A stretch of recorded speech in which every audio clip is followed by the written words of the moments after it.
What songs do I need to learn if I'm going to play on Nashville's Lower Broadway scene?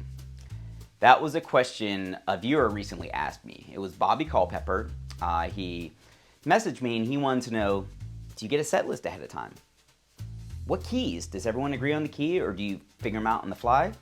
What songs? Does everyone just play in the same way or does everyone play them differently? So that was a really great question and that covers a lot of bases. And my answer to all this stuff is, like with everything else, is that it depends. It really depends on the scenario, the situation, the people you're playing with. So a couple things I want everyone to keep in mind while watching this. I'm talking about this in a general sense of playing in Nashville's Lower Broadway scene. You know, they're the honky tonks. It's what you see every time Monday Night Football comes to town. They have the overhead flying over, here's Nashville, and you see all that neon. So there's music going on there. I would say probably about 60 to 80 stages for about 10 a.m. in the morning till 2:33 in the morning. So it's pretty much nonstop. First thing, we're gonna talk about song list. And again, my answer is it depends. It used to be that Broadway was pretty heavy on country. And for the most part, it still is, but there's a lot of different styles coming in there. So you might need to know some pop rock. You might need to know some southern rock. You might need to know some classic country like 40s and 50s. You might need to know some 90s country. You might need to know modern country, everything up until really right now. And in reality, it's usually some kind of blend of all of those things. Okay?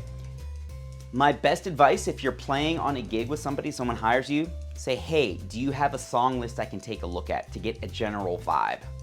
And usually people will send you maybe a text file, maybe a Spotify or an Apple playlist, and it'll have all the songs that they play. And you can get a general style of the songs that they play on there. If you look at that song list and you don't know, I would say 90% of those songs pretty well, you probably shouldn't take the gig. Now, there's a huge, wide amount of songs that you're going to need to learn if you want to play in all those scenes, and that's the whole rub of it. There's a lot of material you need to learn. So that's going to be a video for the future, but really playing on Broadway is you need to find your scene, find what kind of style of music you want to play, find the people that play that, and then learn all those tunes in that style. Obviously, the more styles you know, the more work you can have. Now the other questions are about, does everyone agree to play them in the same key? I would say, no, not really. There's some general keys you want to play tunes in, but I also know people who maybe will play songs a half step down, a full step down. They'll have people actually tune a half step down for the entirety of the gig. Some people like different keys, some people need to transpose on the spot. The most important thing there is you need to learn to be able to be flexible. And there's something called the Nashville number system, which is not exclusive to Nashville, but a lot of people here in Nashville use it, that instead of saying C, F, G, if we're in the key of C, we're gonna say a 1, 4, 5. Now, if you need to instantly transpose that, if you just know what the 1, 4, 5 of every key is, you're good. And if you don't, time to start learning. And then the last question was, does everyone play them in the same way? And again, it really all depends. There's a saying that there's a right way and then there's a broad way. Meaning that there's a recorded version of it and then there's a way, for better or worse, how it gets played on Broadway. And again, you can't really know that till you spend some time here hearing all these different versions of the songs. For example, Dixieland Delight by Alabama, there's a definitive ending that people always do here on Broadway. Because if you listen to the recorded version, it's a fade out. And you're not gonna know that ending and those hits unless you spend some time on Broadway. So, I would say knowing the recorded version fairly well and then being able to be flexible off that, that's a good way to go. And the overarching point of this is, when I say it depends, it means that really there's so many variables here. And if people just get in their head that there's not going to be one simple trick, one easy way, one set of instructions to get into Broadway and play there successfully. You need to kind of find your own scene, find your own pocket, and then find your own way. And it's not quick.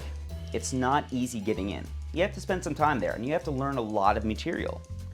And maybe you don't want to learn emo pop from the early 2000s. Cool, you don't have to. There's lots of other opportunities outside of that. Same with country. Maybe you don't want to play country. Okay, well there's lots of opportunities outside of country as well. But really find your scene, know that material really well, know the people really well, and be ready to be a human jukebox. So Bobby, I hope that answers your questions. And if any of the other viewers out there, if you have questions about coming to Nashville and playing, shoot them in the comments right there. And if this video is helping you, again, please like, subscribe, follow. Anything you can do to help support this channel.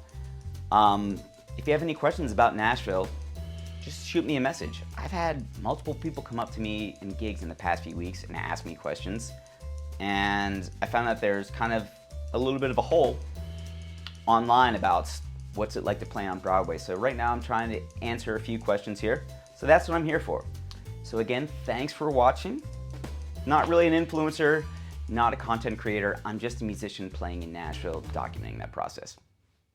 Thanks for watching.